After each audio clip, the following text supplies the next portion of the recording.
Philippines placed 48th out of 63 economies in the annual Global Competitiveness Report by the International Institute for Management Development. That's 4 spots higher compared to last year. IMD World Competitiveness Center's Christos Cabolis joins us now from Luzon, Switzerland. Christos, thank you so much for joining us. What factors helped the Philippines improve its standing in this current World Competitiveness ratings? Good evening, Rico, to you and your audience. I would say that the recovery of the economy was the most important aspect. That is, the increase in the real GDP growth, the increase in the international investments, the increase in many measures of employment. And of course, all these factors led to a positive sentiment of the business people in Philippines, both executives and managers. But Christos, the Philippines also faces a lot of problems economically. You have the depreciating peso against the US dollar. You have a massive debt, which is now close to 13 trillion pesos. Rising debt to GDP ratio, which is at 63.5, which is above average. A trade deficit, shaky manufacturing sector. Are these not fundamentals that weakens investor sentiment towards the country? Absolutely. But if we think the investors, the foreign investors, but also any kind of investor, what the investors would like to have is to be assured that their investments are protected. And when I say are protected, I do not mean that they cannot be realizing negative returns. But what I'm saying as protected be a strong rule of law, an environment of strong corporate governance, how easy it is to create a company, and what are the procedures that one has to go through. You talk about setting up businesses. We're still one of the slowest in the Asia-Pacific region in terms of ease of doing business if you compare us to the likes of Singapore, Malaysia, Indonesia, Korea, or Japan. Isn't this a concern among investors?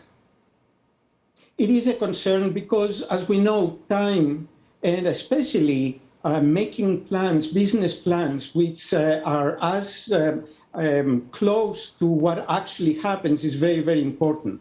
And therefore, having an understanding of the time component is of crucial importance when one is planning investments.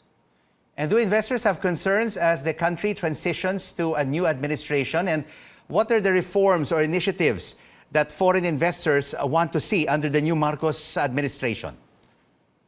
Of course, they have concerns, but in general, every time, most frequently, whenever we have a change in the government, the sentiment is positive.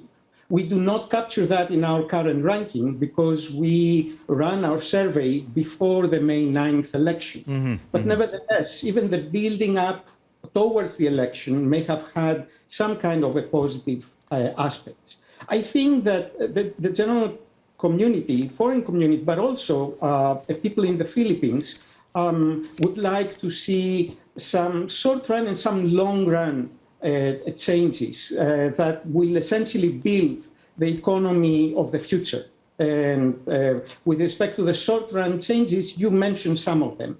And essentially, a more reasonable fiscal policy, especially after the 2 years that we were trying to provide liquidity to both people and companies, is crucial, how this will be handled.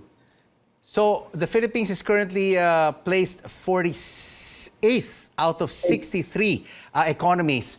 In your next competitiveness report, do you see a further improvement of the Philippines in your rankings? I sure hope so. And this can happen, but it really depends on the steps that the government will take. There are some long-run plans, and for the long-run plans, we need to provide a little bit of time in order to manifest their return. For instance, what I have in mind is education, which is a very important component of infrastructure, health and the environment, which are also very important components, and also how the economy will be diversified.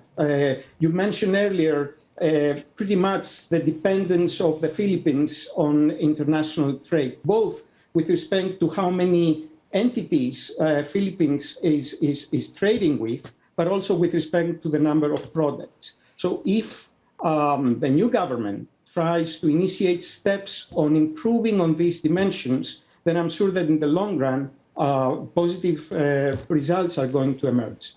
Christos Cabolis from the World Competitiveness Center joining us from Lausanne, Switzerland. Thank you so much for your insights. Thank you. It was my pleasure. It was my pleasure.